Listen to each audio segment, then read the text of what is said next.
Why is college so expensive, and is the cost always worth it? Ron Lieber joins us to talk about his new book, The Price You Pay for College. What should we know about our lungs in a time of viral pandemic? Michael J. Stephen will tell us about his book, Breathtaking: The Power, Fragility, and Future of Our Extraordinary Lungs. Alexander Alter will have an update from the publishing world. Plus, our critics will join us for the latest in literary criticism. This is the Book Review Podcast from the New York Times. It's January 29th. I'm Pamela Paul. My colleague Ron Lieber joins us now. He is a personal finance columnist for The Times, and his latest book is called The Price You Pay for College, an entirely new roadmap for the biggest financial decision your family will ever make. Ron, thanks for being here. Thank you for having me. I had trouble reading that subtitle because I am one of those families, and the idea of this biggest financial decision that I will ever make, this is a big subject. Well, why not call it what it is, right? It looms incredibly large, not just because the list prices are so high, but also because of the emotional component of the decision. Right? These are our children that we've invested a lot in, both financially and emotionally, and we're about to send them off into the world. And the enormity is not to be underestimated, especially emotionally. But is the enormity we sort of put on the idea of college, are we misplacing our priorities when we think that college sort of is equated with our children's future? I think it depends on who you are and how much privilege you're coming to the table with.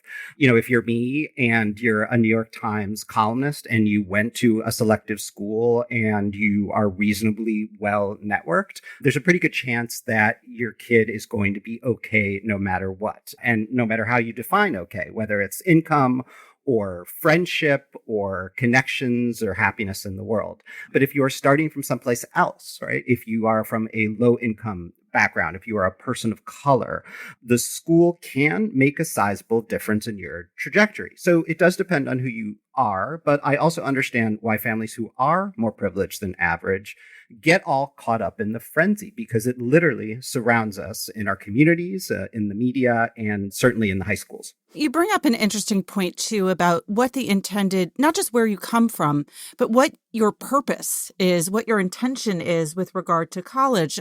Some people see college as primarily a financial decision, the sort of means to getting a job or career or even just getting by.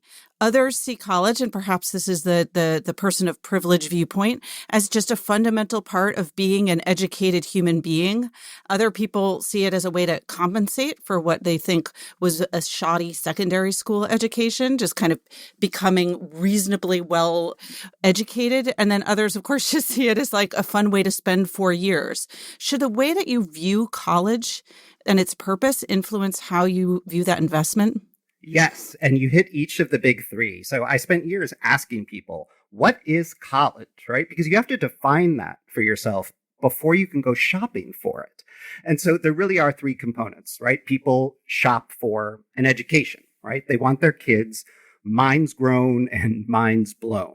Number two, they go shopping for kinship, right? You're trying to find your people, the people who will come to your wedding, the people who will carry your casket, the people who will hire you, and also your mentors, right? The grownups who will influence you. And then the last part is the credential. And people think about that in a couple different ways. Some people come to college because they are looking for, the basic degree that will allow them to grab hold of the middle class and hang on for dear life, right? So maybe they're coming from a low income background. They want to become a teacher. They want to become an accountant. They want to become a nurse, relatively recession proof jobs. And then there are people who are reaching for the sort of gold nameplate. They want doors open to them that might not be otherwise. And if they're already from a privileged background, if they're already part of a fancy alumni network, they don't want their children to, downgrade in, access or privileges. And so they strive for it. All right. For people who are not conversant in the three numbers 529 and sort of busily worrying about this, let's just give a sense of what does college cost? What is the cost in America of an average public school education and an average private school education right now? Well, from the perspective of parents, we often confuse price with cost, right? So there's the net price, or I'm sorry, there's the list price, right? So the list price at the most expensive private colleges and universities right now is over $300,000 for 4 years. And that's after taxes, by the way, right? Does that include like food and textbooks? That's everything, all in. Yeah. At flagship state universities, you may pay more than $100,000 for 4 years. And that's if you can get through in 4 years, and plenty of people cannot. But the net price is something different. What's going on behind the scenes now is that there is not just the financial aid system of old, where discounts were based on what you earned and what you had, right? So-called need-based aid. There's also an entirely new parallel track of financial aid known as merit aid, where people are given discounts for all sorts of reasons. Maybe because you're a good student or a good leader, or maybe it's because the institution is in a market segment where it just no longer has much pricing power. Maybe because everybody around it is discounting, or because parents who have the ability to pay are no longer willing to pay for that particular institution. So it's kind of unpredictable. Okay, this kind of thing makes me think of an area that you covered many, many years ago in your financial reporting, which was airlines and mileage. That my question is has college become kind of like buying an airplane ticket, where sort of the price that you're offered and the price you end up paying depends on all kinds of behind the scenes factors that you might not be aware of? In other words, is it different for everyone? It can be different for everyone. I think there are a lot of similarities, right? If you ask a bunch of students in Bio 101 what they paid, there's a pretty good chance that you'll find in a class of 100, 50, 60, 70 different answers. And then, a whole bunch of people who just paid the full price. On the airline, there's probably slightly fewer prices in the airplane cabin, but it's not that far apart. The difference here is that the problem, the challenge, right? The extremely frustrating thing about college is that you do not know what the price will be until after you run the gauntlet and get your offer of admission. It's like taking your car in for a repair. Yeah. Or if you, chose an airline, on the basis of what you thought was its service, or, the food, and coach or the leg room, right? And you had kind of a rough sense of what it might cost, but they didn't really inform you until, say after you got to the airport and there were only 2 airlines there waiting for you instead of the 9 that you thought you were choosing from, right? So it's even messier. Earlier, you said, assuming 4 years of college, which is, of course, is the average, the sort of standard time for a bachelor's degree. And then some people don't end up completing their degree. Others don't end up completing it in time. And there used to be the joke, sort of the 5-year plan. But at that cost, it's not really a joke to continue to stay on to college. It's not a joke at all. And, for parents who are concerned about this, they should ask at every institution they are shopping for, not just applying to, but shopping for, how long does it take the average student to get through? And if your child is interested in a particular course of study, that major, that department, that division of the university might have its own completion rate, its own 4-year completion rate that may be very different, right? So you want to ask those questions and ask how much more it might cost. And don't forget, right? If you spend 5 years at school, that's 1 year that you are not in the workforce. So unless you make that up on the back end before you retire, that's a year of earnings down the drain as well. Okay, some listeners are probably sitting here and wondering how we are possibly talking about anything else after we mentioned that $300,000 figure. Because I think particularly for people who live outside the United States, that figure is just jaw-dropping and incomprehensible that higher education in this country isn't in some way underwritten by the government. Why are we so different from everywhere else? Well, let's put that number in context, first of all. It's, just under 90% of undergraduates are getting some kind of a discount somehow. Now, when you look at the, 50 to 100 most selective colleges and universities in the country, there's much more of a chance that, 50 or 60% of the people there, particularly at the most selective institutions, are in fact paying full price. So it's a relatively small group, but there's probably a higher percentage of them among, say, readers of the New York Times and listeners of New York Times podcasts than there are in the general population. So there is, outsized interest in it. So why did that happen? How did this happen? Well, I think the the thing about the kind of red-blooded capitalist underpinnings of anything and everything involved in America is that there is always a temptation to see kind of how high is up. And it turns out, through this experiment over just a generation or two, as these schools have become more and more expensive, both at the list price and slightly less so at the net price, we're realizing that parents are actually willing to spend a whole lot of money on their children. No big surprise, right? And if they don't have the money in the bank, if they can't earn it, they're willing to borrow as well. All right, so most parents can't earn it, but of course there are lots and lots of wealthy people in this country who can. I'm going to put those people to the side for now and talk about the vast rest of us. What does paying for college mean for most families? Because the kind of anecdotal thing that you hear among young people when they're contemplating family size is like, I could never afford, college for more than 2 kids or more than 1 kid. And it might seem crazy to make a decision about how many children you have based on something that's going to happen 18 years after they're born. I don't think it's unreasonable at all to do financial planning and projections before having kids and, make decisions about family size on the basis of what it is you might need to earn or borrow, particularly if you are in a career that is not particularly highly compensated. But I don't want to scare the world into lowering birth rates in America, right? So let's think about it in like a way that, where if you break it down, it isn't quite so scary. This comes from a financial planner in Wisconsin named Kevin McKinley. And he just thinks of it in chunks, right? Think about it in chunks of 3, right? Imagine a kid who wants to go to the University of Wisconsin at Madison, and that will cost roughly $100,000 all in if you are from the state for the 4 years. So you save a third of it, maybe $150 a month for 18 years until the child's ready to go to college. You spend 1/3 of it out of current income. So that's, roughly $8,000 a year. So with that $8,000, you basically need $800 or $900 a month after taxes. So you eat some rice and beans, you cancel a vacation, and, hopefully you're there if your income manages to stay stable and you don't have other unexpected costs. And then you borrow a third, right? $33,000 split in 2 between the parent and the kid, or the kid can borrow $33,000. And also, let's not forget the kid can work during college. The kid can, work full time in the summer, right? So you start to move the numbers around and move the pieces, and it doesn't seem completely insane for 1 or even 2 kids for, even for families at the bottom of the upper middle class. All right. I know you don't want to scare anyone, but I am going to ask another kind of larger, scary question.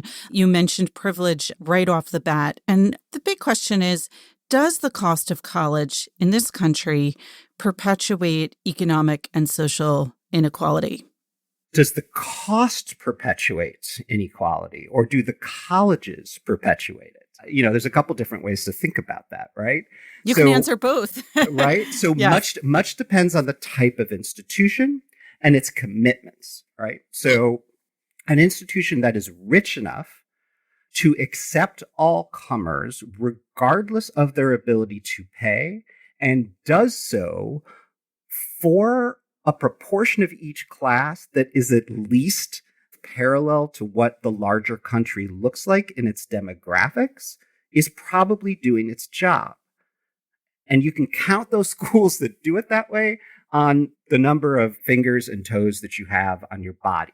The rest of them are having more trouble. Now, that's, one way to think about it, looking at kind of the most selective schools. But you could also look at the least selective schools. You could look at the, incredible community college system in the state of California that sends so many people on to, University of California schools. You can look at, the community college in Miami-Dade County that is, I think, the largest one in the United States right now, and so successful that it just added its own bachelor's degree program. You can look at branches of state universities that help kids who commute, and, maybe 75% of the people at those schools qualify for Pell Grants because they have such low income. So, there's extraordinary work being done among less selective schools, and there's also extraordinary generosity among the most selective schools. In some ways, it's the schools in the middle that struggle most to get the equity right because they don't have a lot of money, and it's hard to help large numbers of people when you still have to pay your faculty and your administrators and keep the lights on. You mentioned taking on debt, taking out loans as part of the way to save for college, both on the part of parents and on the part of children. So, Ron, you and I are not children. We are in our 40s. And I imagine that you, like me, know many people in their 40s who still have not paid off their student debt. How much student debt does the average American college student graduate with today? It's just a tad under $30,000 a year. And, much depends on your family background and the kind of school that you go to. The thing about that, right, is that if you do, in fact, graduate, there's a pretty good chance that you will be well employed for most of your career. And you should not have trouble making those debt payments if you are careful. The trouble comes from people who get the debt but don't finish, right? So they don't get the benefit of the income boost that comes from the degree. So from a policy perspective, those are the people we really should be focused on the most. Then there are the crazy stories you hear about of people with $500,000 and $600,000 and $700,000 in debt. A lot of those folks are dentists, veterinarians, doctors. Some lawyers get that high, and when they get into trouble, it's, when they can't find a job or decide they don't like the career that they chose after all. So I worry a little bit less about those folks, even though they have, really high numbers racked up. All right. So since we're talking about policy, there was a proposal among some in the Democratic Party that the new administration offer a $50,000 student debt forgiveness, I think. And I believe the Biden administration has proposed something along the lines of $10,000. What should people make of this? I mean, if you were in charge with a magic wand, what do you think the government should be doing with regard to student debt forgiveness?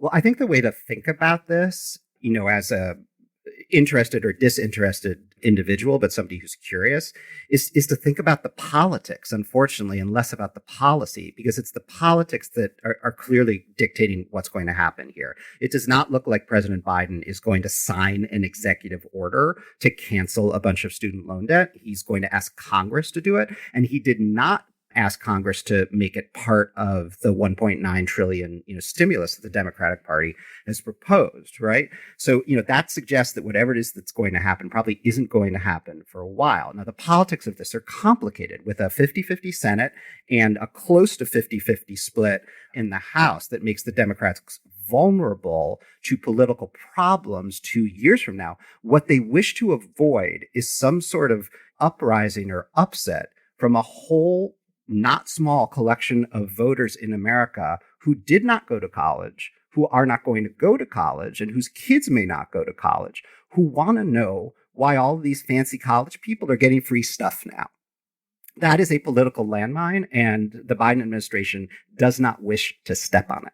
All right. I want to talk about fancy college people for a minute, and also about everyone. You have a section in your book about, quote unquote, unhelpful feelings parents have, which is a very nice, gentle phrase. And two of those are fear and guilt, which I think seem easily understandable. But the third one is the pull of snobbery and elitism. Now, elite has become a kind of dirty word, but at its core, it means the best. And a lot of people, parents and kids, might say, well, what's wrong with wanting the best? Why shouldn't I want to go to the absolute best school that I can get into?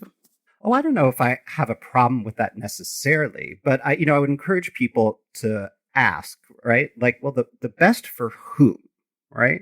What sort of school is in fact going to be best for my child, right? Because if you think that, the Ivy League or Stanford and MIT are sort of the gold standard in this country, there are just a ton of truly miserable undergraduates at those institutions. And, if you shop carefully, you'll discover that some of them mint happier undergraduates than others, right? And so the question is, what kind of kid do you have? Now, then the parents have to, look deep inside themselves and ask themselves, okay, am I worried that, I'm trying to save face here by making sure my kid can, go to the alma mater or someplace better? Am I looking for a gold star parenting win when we do the sweatshirt reveal on Instagram?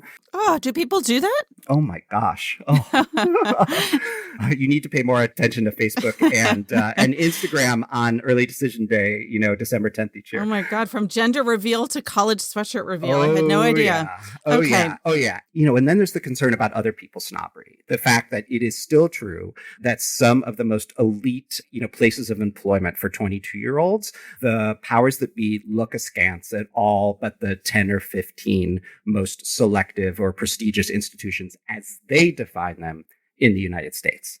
All right. We are speaking, obviously, during a time of pandemic, which has radically transformed what college looks like right now. And there are many, many complaints people have about the experience.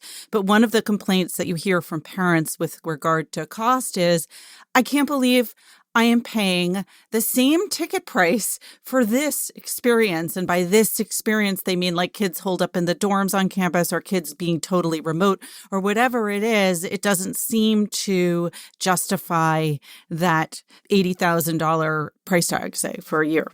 It doesn't. Right? If you think about the three things we talked about before, you're missing out on much of the education and you're missing out on much of the kinship if you're in a Zoom room or on a compromised campus. And so I can't really figure out why anybody's writing $75,000 checks for this right now. I have some sympathy for the institutions that have not cut the tuition, because what are they supposed to do, right? I mean, they still have all of the costs essentially that they did before, plus some extra safety and security costs.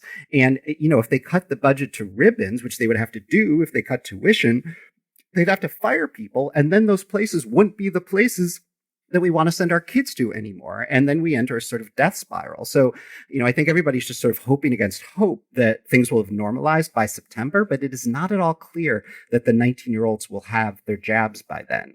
All right. You just mentioned the colleges side in all this. And I think, again, from a parent's perspective, the thought is, well, colleges must be raking it in if they're charging us all this money. But you're saying if they cut tuition, it sort of rips their budgets to shreds. So I guess, the obvious question is like, why? Why is it so expensive? Why must they charge this amount of money? And then on top of it, many of them, of course, fundraise from their alumni. Like, what is all of this paying for? Well, mostly it's paying for people. 65, 70, 75% of the budgets of these places are salaries and health insurance and other benefits, right? And it's the professors who earn way more than average, as one might argue they should, given that they spend, a minimum of 5 years after they get their bachelor's degrees training, right? They spend more time in school than doctors do. And so there's a reasonable expectation of compensation there. There are more administrators for every 1,000 undergraduates than there were a generation ago. This is in part, although not completely, because of regulation, but we get the regulations that we vote for at the ballot box, right? And so the people who complain about that, or, the whiners on the Wall Street Journal editorial page, right? I get that those folks don't want regulations that govern equality on the playing field, an equal number of scholarships for female athletes and male, equal access for people with disabilities, particularly people with mental health issues, all of that, right? But if you want a really great career counseling center and you don't want your kid to be adrift, if you want a mental health center that does not require a 2-week wait for your first appointment, if you want someone to answer the phone when the laptop is broken at 11 o'clock at night, then you are paying for administrators. And if you complain about that, you're going to end up with an education that's provided much more on the cheap. And then you're going to complain about that too. We didn't even talk about the new roadmap, which hopefully will lead people to read the book themselves. But let me ask you this one final question. When we have cocktail parties again and people corner you at the cocktail party and they say, Ron, just tell me the one main thing I need to know, the most important thing on that roadmap, how would you respond other than, read the book? I think I would encourage people to ask better questions and have more of a sense of entitlement to information. What I'm trying to do here is raise an army, sort of. I don't mean to be oppositional, but we have the right to demand more information when we are being asked to pay over $300,000 for something. And I often feel like people know more about how the pricing systems work with their mobile phone plans than they do about the discounting levers that are being pulled behind the scenes by schools that are offering merit aid to their children on the basis of, their grades and SAT scores and their leadership. And it pays, literally it pays, to be a much more informed consumer, slightly more skeptical, armed with a long list of questions that you should demand better answers to. So people should ask better questions of colleges, not just to worry about where are we going to get in, but really to think about themselves as an active consumer, a kind of client of the college, and really get at that information. Exactly, right? I mean, what exactly makes your institution $200,000 better than my flagship state university, right? Imagine at the elite end, right? And you're choosing between Stanford and Berkeley. Like, explain that to me, Stanford. You don't just get to wave your arms around and say prestige, right? Or, the same thing at a slightly lower level of selectivity for, a kid in Indiana, right? Who gets into, Denison over in Ohio and gets into IU in Bloomington. And Denison might discount, from $300,000 to $200,000 with a nice merit aid package. But there too, they are asking for 6 figures more than you would pay in Bloomington. What exactly are they delivering in any silo of interest of yours, right? Is it better access to professors? Is it a career counseling office that is, twice as good? If so, like, what's the data that proves that I'm getting more for my money here, right? Just like find the things that are most important to you, the aspects of the college experience that you are most worried about, sort of getting your money's worth, and then ask a bunch of questions. All right. Well, until we can all get back to cocktail parties with Ron Lieber, we can read his book. The title again is The Price You Pay for College, an entirely new roadmap for the biggest financial decision your family will ever make. Ron, thank you so much for being here. It was a pleasure. Thank you for having me.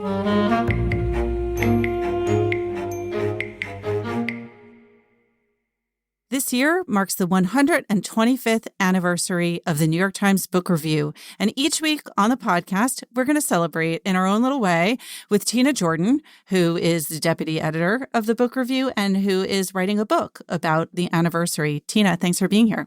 Thanks for having me, Pamela. So let's just start off with a little bit of background. You are the desk's archival snoop, let's say. You're our personal historian. Yes, I'm an archives fiend. If I could spend all my time just trolling in the archives, I would. And even before we began thinking about what this anniversary would look like, I feel like you were just constantly going into the archives and digging up great things and then sending them around or printing them out. Just to give you an example of like Tina's mischievousness on this front, like one time she found headlines containing each person who worked at the Book Review and on our desk's name. So it was like Kelly gets away with murder and, Williams, sinks again and that kind of thing and sent them all out. But you also found a lot of really just amazing, interesting literary history. Just give us a sense. I did. And, one of the things that interested me the most clearly was all the literary history that predates the Book Review itself. Like, why did the Book Review start in 1896? What was the reasoning behind it? Well, the reasoning behind it was there was literally so much books coverage. It was overtaking certain sections of the paper. It was a way for them to corral everything book-related in one area. Book authors were the celebrities really of the day. So they gobbled up a lot of coverage. And I want to talk about some of those great stories over the years, really going back to even the prehistory of the Book Review each week. One of the things that I especially love are the sort of, I think what you call them like death watches. Yes. Explain. Back when authors like Dickens, like Mark Twain, like Walt Whitman were ill or dying, like this was big news. These people, they were the Beyoncés of their day. And in a way in which we would definitely today consider invasive, the paper would report health updates every day. In the case of Walt Whitman, this went on for months. Whether he got out of bed, what he had to eat, what he didn't eat, how long the doctor thought he had left. Literally, there would be a front page update on Whitman's condition every day. All right. Well, I would love to sit by the deathbed of Walt Whitman. Let's do that next week, Tina. Absolutely. I'll be here. All right. Thanks so much.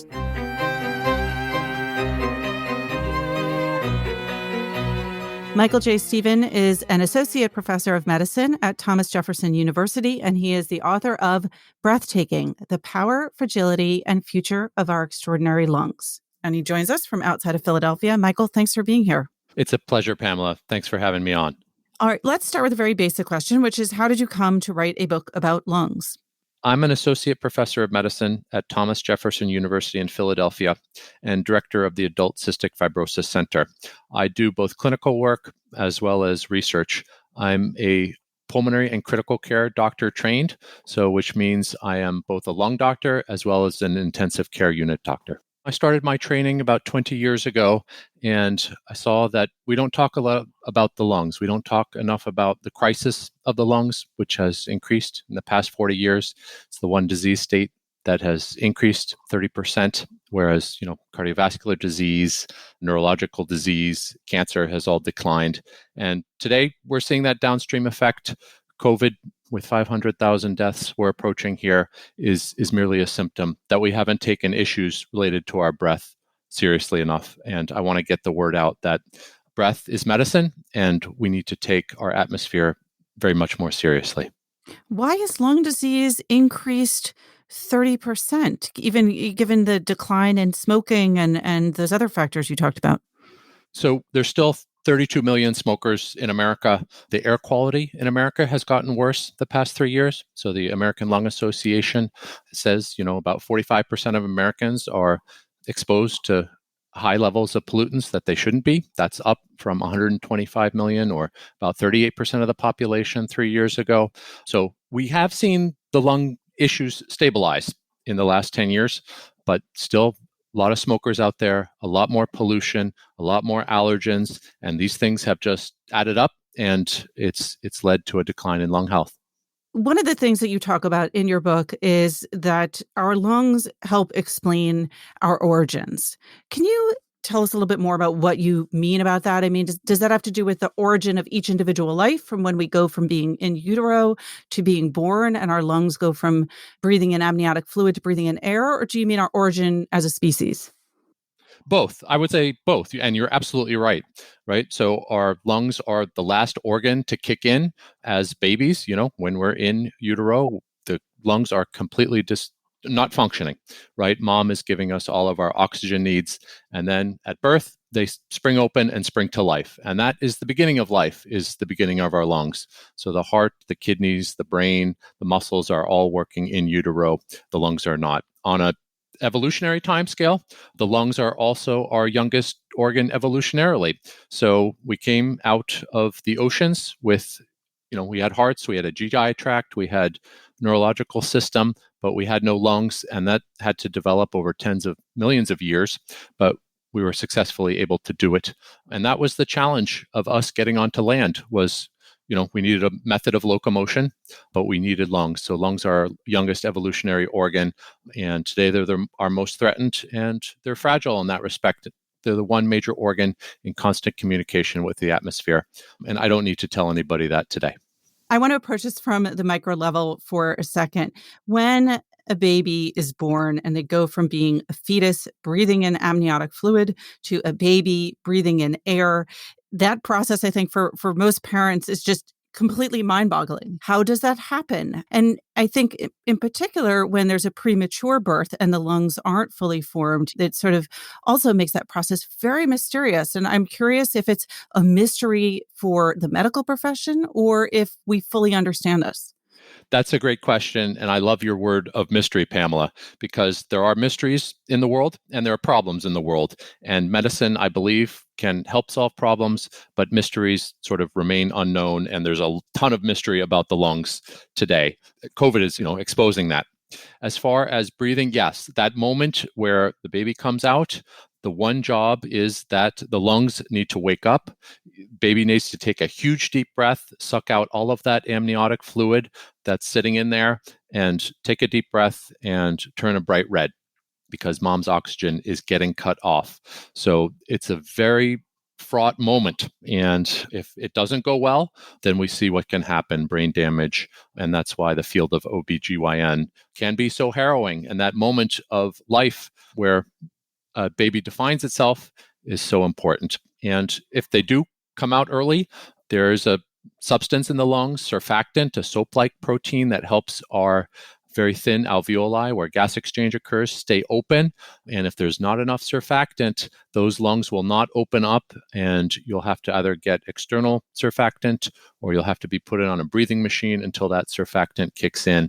We didn't figure this out, and the one doctor was a Harvard doctor, Dr. Mary Ellen Avery, and she basically broke this field wide open of surfactant. Early lungs are fragile lungs, and it's still a moment of miraculous birth. There's mystery there, but there's a lot more that we understand today.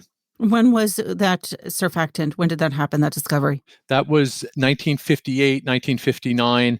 A lot of that research came out of the Cold War. You know, the lungs were the place where toxins were going to be introduced from our enemies. So we sat down. A lot of this was government work, unlike a lot of scientific discoveries funded by the government.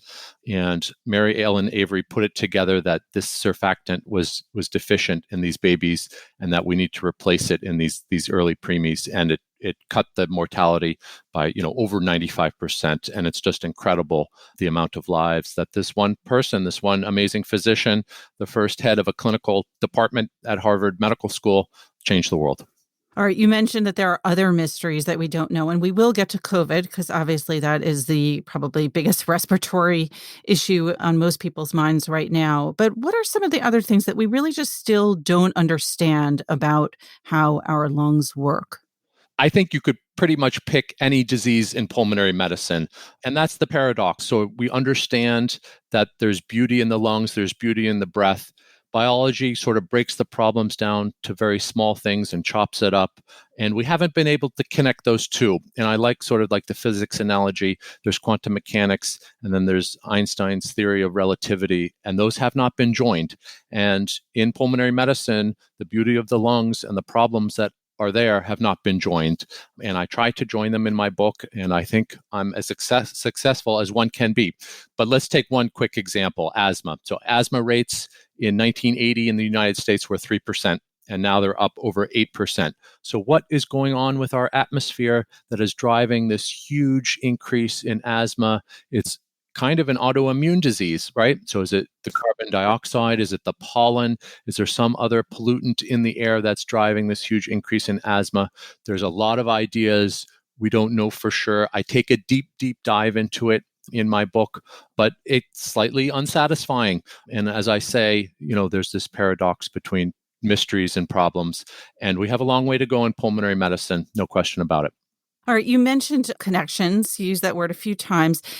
How do you look at a single organ when they are all so interconnected? I mean, you mentioned cardiovascular medicine earlier. I mean, how do you sort of take this organ and look at it in isolation when it's so heavily involved in circulation, in the immune system, and all of the other components of the human body? The short answer is you can't. But I think the best way to solve problems in biology is to create systems that are very small, so you can isolate systems and try to answer very small questions. And then once you have that small question answered, you need to take it out to the bigger issue. You absolutely need to get the heart involved, the brain. The sum of the body is greater than the parts. And that's just sort of the philosophy of biology right now. We create these systems that are extremely complex. We try and solve problems at a small level and then see if it holds at the bigger level as well. All right. I want to talk about another relationship, and that is between the lungs and breathing and mental health. I think that when someone is upset or anxious or worried or scared, one of the first things that anyone will say is, take a deep breath, calm down, breathe deeply. Why does deep breathing, meditation, calmness work? I mean, on a medical level, looking at the lungs, how do we understand this? What's our understanding of this? The Buddha, 2,500 years ago was onto this. The only path to nirvana is through the breath. And he states this, and it's absolutely true today. Our understanding today is through the parasympathetic nervous system. So that's our rest and digest mechanism. The biggest cranial nerve we have is the vagus nerve, and that innervates our diaphragm. And so when we're taking easy, slow, deep breaths with our diaphragm, we're inflating the bottom part of our lungs where most of the blood flow goes, and the body loves that. And this vagus nerve, which is through the diaphragm, sends signals back to our brain that all is well with the breath, all is well with carbon dioxide and oxygen, and the brain starts secreting these feel-good hormones of prolactin, of dopamine, of serotonin. So you can increase serotonin through deep breaths, through stimulating the diaphragm, through belly work, and that's the exact same hormone that we know through Prozac, that Prozac increases. So there's a direct relationship between feeling good, taking deep breaths, our body being in sync with our breath, and there's a clear hormonal basis to it. When people exercise and they want to get in shape, we often talk about increasing your cardiovascular fitness. And I don't know if people just really understand the sort of physiology of this. I mean, can you build up your lungs the way you do with any muscle? Can you increase your lung capacity beyond what you're born with? This is a very important point. So the short answer is there's two very important parts to breathing. There's your lung tissue itself, and the short answer is no, you cannot build back up lung tissue itself. You can avoid toxins, you can avoid cigarette smoke, you can avoid other pollutants that help destroy it, but there is nothing that you can do right now. Stem cells may change that in the future to increase lung function. What you can do, absolutely though, is increase what we call the pump function of the lungs, and that's the muscles of your chest and your diaphragm. And increasing those muscles and increasing that muscle strength can more than overcome any loss of lung function itself that happens as a natural aging process. So this is taught in every COPD pulmonary rehab throughout the country. You got to strengthen the muscles of your chest. That will make you feel better and feel like you have more lung function, and you will get more out of life by strengthening those muscles and the diaphragm as well. So how do you strengthen those muscles? Weight work. Weight work is very important. Very simple things. Some people do breathing exercises. I do 3 minutes of breathing exercises to make sure my diaphragm is getting a workout every day.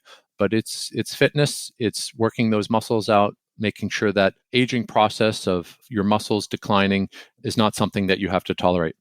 Let's talk about one of the things that seems to me like a complete miracle of modern medicine. And I'm curious to hear sort of when we learned how to do lung transplants, how they work, how successful they are now, and double lung transplants in particular. It's an incredible story. The first successful kidney transplant was done in 1964, around there, and patient did very well. It took 20 more years almost to do a successful lung transplant. 44 patients had attempts at lung transplant during that period, and it just took a lot longer. And today, we've come a long way with lung transplants. We do almost 3,000 in the country every year, from the first successful one in 1983 by Dr. Joel Cooper at the University of Toronto.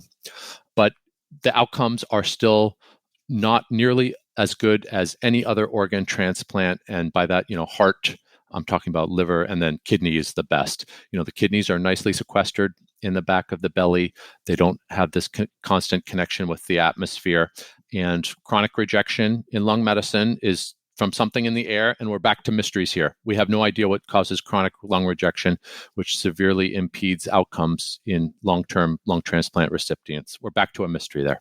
All right. Well, the reason I asked that question is because a friend of mine is a double lung transplant. And so this brings us to COVID, because obviously this is not a good time for him. And he is, very much, being careful until he can get the vaccine. What have we learned about the lungs thus far from our understanding of the coronavirus? We have learned a tremendous amount about the lungs and the coronavirus in just 8 months, but we have a long way to go. So we understand that the coronavirus goes to the bottom of our lungs. It can infect the lungs directly. It does not need to replicate in the nose first. One of these very strange things that we saw happening was called happy hypoxia. So these patients with very low oxygen, it didn't seem to affect them. And The reason is that this virus very much stays in the interstitium for a while. It doesn't create this increasing shortness of breath that we see. I will say that a lot of the lessons that we've learned about COVID have reinforced other lessons, and we've gotten back to basics with lung medicine in terms of we ventilate these patients on ventilators pretty much the same way. We intubate them at the same levels of illness as before. So we've learned a lot about the virus. We've learned about a lot about the lungs through this, but a lot of the lessons, there was panic early, and we've gotten back to a lot of those old lessons that we learned in medicine about the lungs. All right. I want to leave you with a question about one of your own questions, which is whether related to coronavirus or not. What is the sort of big, for you, most unanswered and interesting question around the lungs right now? If you could sort of figure one thing out with research, what would it be? I want to focus on immunology of the lungs, very basic immunology of the lungs. I think we're going to need to answer questions about what our cells are doing in real time. There's hundreds of cells acting in constant motion, coming in and out of the lungs. So I think we need to get back to the basic science of the lungs and what is happening with the interaction of our breath and our lungs. And if we understand that question better, that very basic question better, we are going to solve issues like coronavirus. We're going to solve issues like asthma, like pulmonary fibrosis. We need to just get a better understanding of what's happening between the cells of our lungs, which is extremely complex, and our atmosphere. That is the key to solving all of these problems. All right. Well, for now, I'm just going to take a deep breath, but it sounds like at least it's a good start. Michael, thank you so much for being here. Thank you so much, Pamela. It's been a pleasure. Michael J. Steven is the author of Breathtaking: The Power, Fragility, and Future of Our Extraordinary Lungs.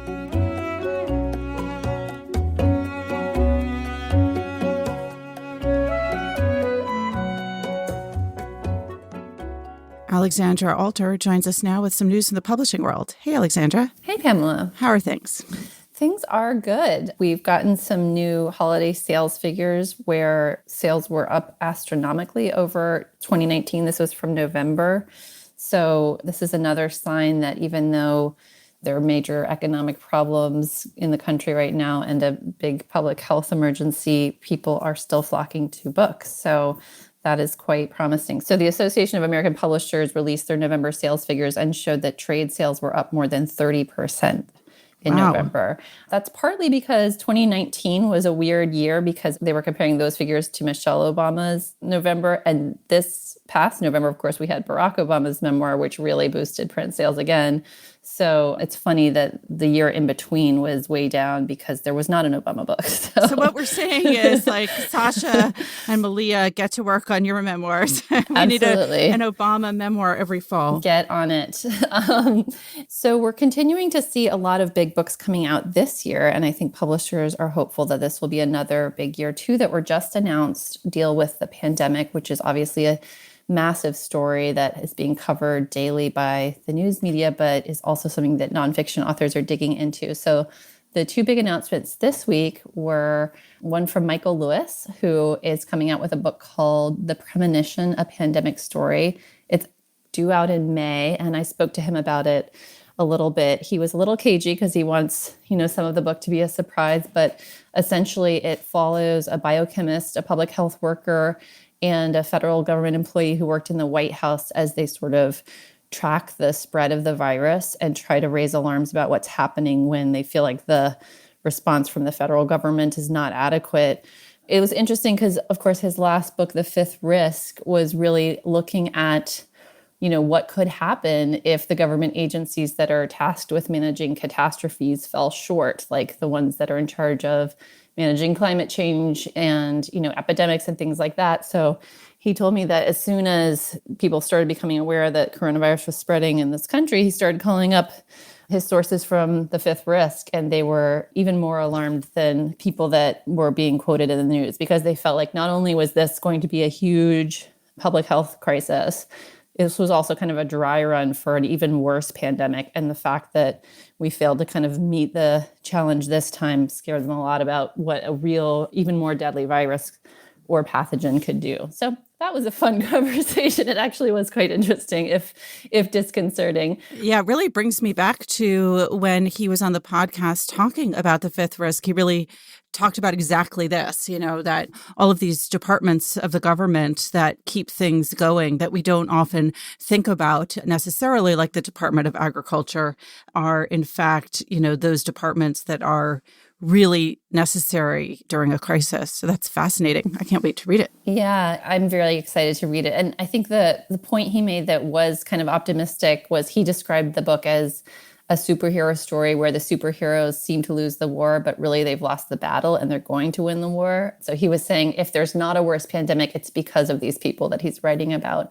So he's the latest prominent author to kind of tackle this massive subject, but there's a bunch of other books that I'm excited about from prominent science writers, including our own Sherry Fink, who's been doing incredible reporting for the New York Times about the crisis and how hospitals are managing with it. So her book, Surge, is looking at the ethical, social, and scientific dimensions of the pandemic. There's also a book coming from Lawrence Wright, which is coming out in June. It's called The Plague Year, and Knopf is publishing it. They, of course, published his novel, which was about a global pandemic, and it was called The End of October, and really had bizarrely prescient and extremely similar plot points to then what we saw with the coronavirus pandemic. So an interesting nonfiction book into that fictional tale. The big piece he did in the New Yorker presumably was either the spur to that or kind of a pre-excerpt. Yes, I think that's exactly right. I think a lot of the reporting that was in that really long New Yorker piece is sort of a precursor to what he'll expand on in the book. But it was practically a book-length piece, so that explains why we'll be getting it so soon in June. So tell us what we know about when these books will come out.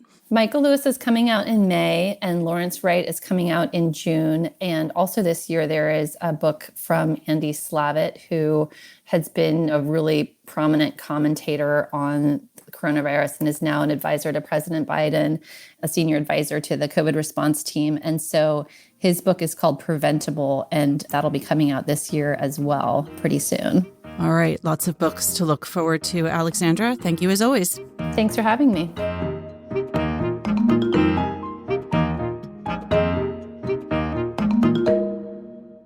Joining us now are critics Dwight Garner and Jennifer Szalai. Hey, guys. Good morning. Hi, Pamela. Dwight, let's start with you. You reviewed a book about Lucian Freud. Yeah, it's a double-barreled biography of Lucian Freud, 2 big volumes from a British biographer named William Fever. And of course, Lucian Freud is the great realist painter, the portraitist, the grandson of Sigmund Freud. And he was kind of a devil, a mischievous man, a man who seduced hundreds, if not thousands of women, painted most of them naked, in addition to his own daughters, had a massive gambling problem, loved to criticize and hit and kick people, a wild, wild life. Fever, the biographer, is an art critic and a gifted one for The Observer in London, or at least he was a critic for them. But his biographies, they are difficult to read. He has a weird style. He had a lot of access to Freud in the last years of his life, and he quotes Freud at such length on every possible subject that I found these biographies to be very hard going. So this is in 2 volumes, and when did the first one come out? I don't know the exact date of the first one, but it was a couple of years ago. And the second volume's here now. I'm a big fan of kind of entertaining misanthropes, at least on the page. And I thought I would love these books because Freud can be fun to read about. If he angered you. For example, he was painting Jerry Hall, the model, who was, of course, Mick Jagger's wife at one point. And he was painting her in a portrait. And he hated people being late. So when she was late only twice, he painted her right out of the portrait and put somebody else in. And he's just sort of like cruel and mean and weird. There are a lot of good bits in these biographies, but they're they feel very jumbled and thrown together. And I say in my review that you feel like you could skip 4 or 5 pages anywhere and not really miss a whole lot. Were these authorized biographies? Yeah, I mean, he doesn't come out and say that, but Freud talked to him for 30 years on the phone, and Freud knew he was writing something. And I wouldn't say they became really close, but the biographer Fever clearly is in the studio with him sometimes, and they talk to the phone almost every day. I'm really interested in both Freud and biography. And one of the questions I had, and it was interesting reading your review, Dwight, was this issue of what a biographer chooses to put in and how smooth they decide to make the narrative and how much they decide to leave out. And it sounds like Fever is really one of those putter-inners, which I can kind of understand in the sense that, clearly he thinks he's writing the authoritative biography of this figure, and he probably doesn't know necessarily what will and won't be of interest to people, 50 years from now. But it sounds like it was not entirely readable. Is that the case? Yeah, it is the case. You reviewed recently the memoir by Celia Paul. That's her Yeah. name. Don't I have that right? Who was Yes. who was in a relationship with Freud and was painted by him frequently, was a subject of Freud's. And one thing this book kind of tiptoes around but doesn't really get into is how all these women, he relentlessly hunted down women to paint and ended up sleeping with most of them, having relationships with most of them. And the book kind of tips around the politics of all this. And I'm curious to know, I read your review, but I didn't read Celia Paul's book. I read an excerpt of it somewhere, but how did she feel about her time with Freud? It was fascinating to read about their relationship because she's very clear-eyed on how manipulative he could be. At the beginning of their relationship, he was considerably older than she was. They met when she was, I think she might have been like 18 or 19. I mean, I think she was a friend of Freud's daughters, I believe, or if she wasn't, she was the same age. Anyway. Yes, she was the same age. She was an art student at the Slade, and he was a lecturer there one year, and that's how they met. And he would basically keep her waiting for him to show up at her flat, for him to call her because he wouldn't give her his phone number. And, they had a decade-long relationship, I believe, and they had a child together, one of his many children with different women. And in her memoir, she's very clear about the kind of person he was. And when she describes the beginning of the relationship, it sounds actually quite unpleasant. But then at the same time, she also shows how she grew to love him and that they actually did have a real connection. And so it's actually a pretty complicated book in that sense, in the way that the politics of it, she doesn't really address it, but I think reading it now, especially, lots of questions are raised. Yeah, that's the sense I got. I got it was very complicated. Few of them seem to have a great deal of anger at him. One of them I know went outside to his car and I think wrote the word fart on the back of his car in paint one night at a restaurant, and he wasn't happy about that. But there aren't a lot of stories like that in the book. All you have to do is mention the word fart on this podcast and you get a bunch of people laughing. Go on. Sorry. As you mentioned, Dwight, I mean, there were so many women, and presumably Fever couldn't include all of them in even this 2-volume biography, that I'm sure that some of them would have maybe different things to say about him because he could be monstrous. I mean, I think that was also something that was known in his circle. But then at the same time, as you do say, there were plenty of women who were very drawn to him, and he kept sort of interesting connections with with the children that he at least acknowledged as his own, where emotionally he could be kind of distant, but at the same time, he was always willing to help in terms of money with his gambling or painting earnings. I mean, he did have I wouldn't say a soft side, but his kids could touch him for money, and that doesn't sound right, does it? They could hit him up for money. It used to be, we used to be able to say touch him up for money. But I recall reading recently a biography of Fellini, and there was these great stories about how women would literally fall out of trees into his car, into his convertibles as he drove down the streets. They wanted so much to be in his movies. No, I'm not joking. This is actually not a biography. It's in. They just tumbled out of the trees like under the pieces trees, of fruit. Eugene Walters, he was one of the Paris Review founders, has a memoir in which he describes working with Fellini, and he has the story in there that he'd be stopped at a light, or maybe outside of his own house parking, and a woman would fall out of the tree into his front seat. But I imagine something similar with Lucian Freud. I mean, it's just, he chased women, but women chased him as well.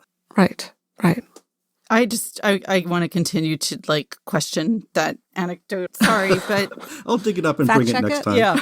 Let's call the fact checker on that. I want to ask you about another book that you reviewed recently, Dwight. People in publishing, they talk when they look at reviews from their own perspective. They talk about good reviews and negative reviews and positive reviews and the selling review. And you often write, for me as a reader, what is the selling review, where I read a book that you review and I had no interest in it before I read your review, and then I'm immediately think I must get this book. And you reviewed recently one such book, The Liar's Dictionary by Ellie Williams, which it's a delightful review. So I urge listeners to go in and Google this up. But tell us about that book. Well, she's a British writer, and she's kind of a word geek.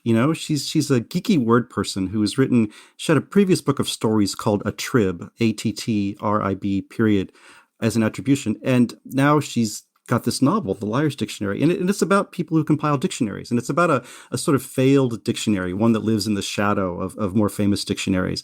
And it famously was never completed. And it goes back and forth in time from some of it's set today, some of it's set about 120 years ago. It's a comic novel. It's word besotted, I would say.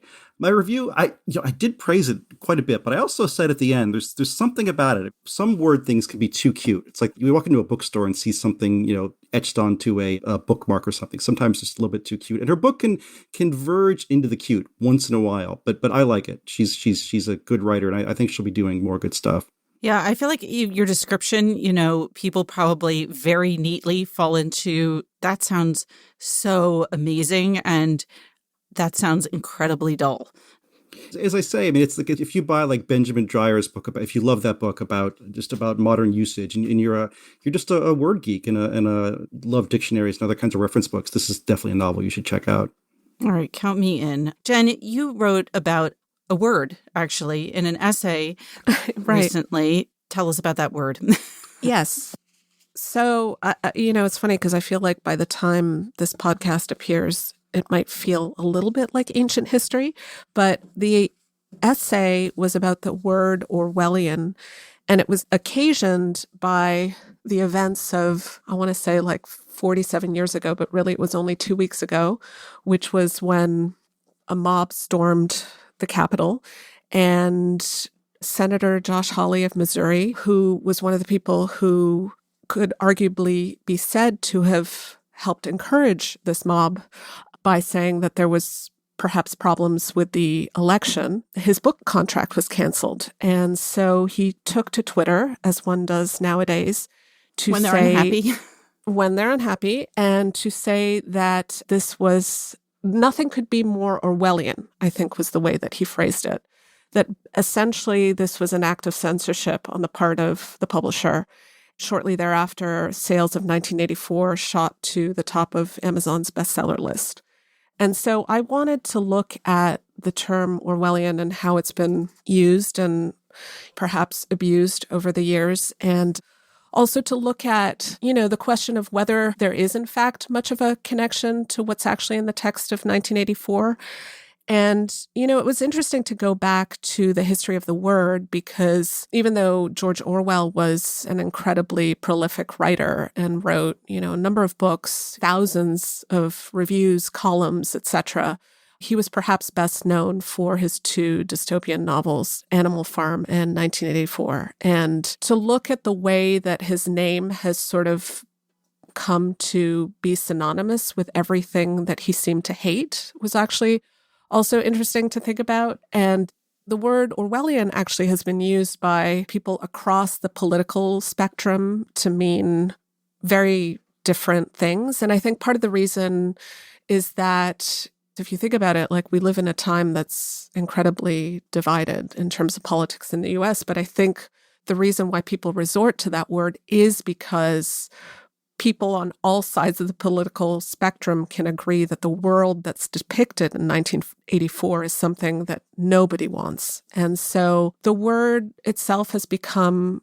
weaponized in that way. And so what you have now is that you have people on the right who use it to describe what would maybe loosely be described as cancel culture, the idea that certain positions, certain views are not allowed in the public discourse. Whereas if you actually look at the book itself, it has less to do with this idea of absolute free speech and much more to do with brutality, totalitarianism, even the idea that truth has been manipulated. I mean, that's a huge part of the novel. And so the essay was really just trying to explore those different ideas. I feel like there was a missed opportunity for humor somewhere in here to be like, no, the book he meant was Keep the Apodistra Flying. This had nothing to do with 1984. That's exactly what Orwellian should mean. Yeah. I think, and you referenced this essay in your piece, the more appropriate or apt thing to read by Orwell on this subject probably is Politics in the English Language, particularly in this case, because it's so much about how you can manipulate words or phrases to mean essentially the opposite of what they're intended to mean. Right, exactly. And also in that essay, he talks about metaphors that are dead or dying, those words that have essentially become ways for us to stop thinking to a certain extent. And I feel like Orwellian has ironically become one of those words that people just sort of reach for it. They may not have even read the book 1984. Oh, Jen, many of them probably have not read it. Right. Or maybe they last read it in high school when, it's sort of assigned to reading lists, and maybe some of the more complicated notions that are suggested in the book are actually not really dealt with. And so it is an irony that I was wondering also when I was writing it, I was thinking, Orwell was somebody who was always alert to ironies, because I think this sort of discrepancy between reality and tension, that was something that he was always writing about. And I do wonder what he would have made of a world where his own name has become a way for people to stop thinking, essentially, a word that some people just reach for and use it to make a political point.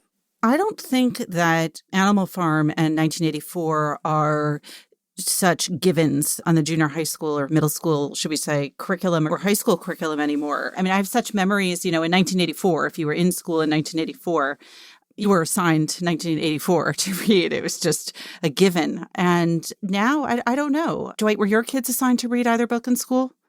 Yeah, I think they read both. And, it's funny, both of them were on Broadway not so long ago, or one of them was. I remember taking my kids to those. But, I said to my kids, I'm like, you guys, this is the wrong Orwell. I mean, the Orwell you want to read are all those great newspaper columns he wrote in the essays. And matter of fact, I think of George Orwell every single morning because one of my favorite pieces he wrote is called A Nice Cup of Tea. And I think he wrote it in 1946, just about how you make a cup of tea. And he has 11 tips.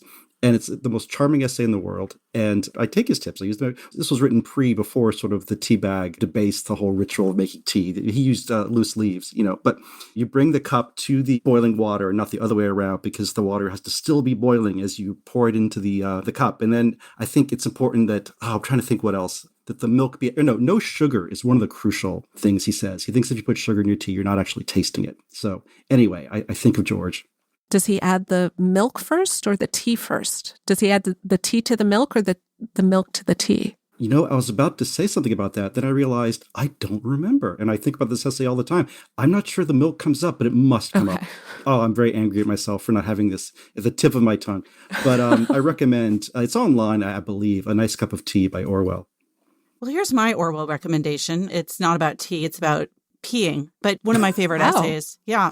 It's just the opening. And I want to read it because maybe it'll bring in some readers to Orwell who might not have thought that they were naturally Orwell readers. But this is from his essay, Such Were the Joys.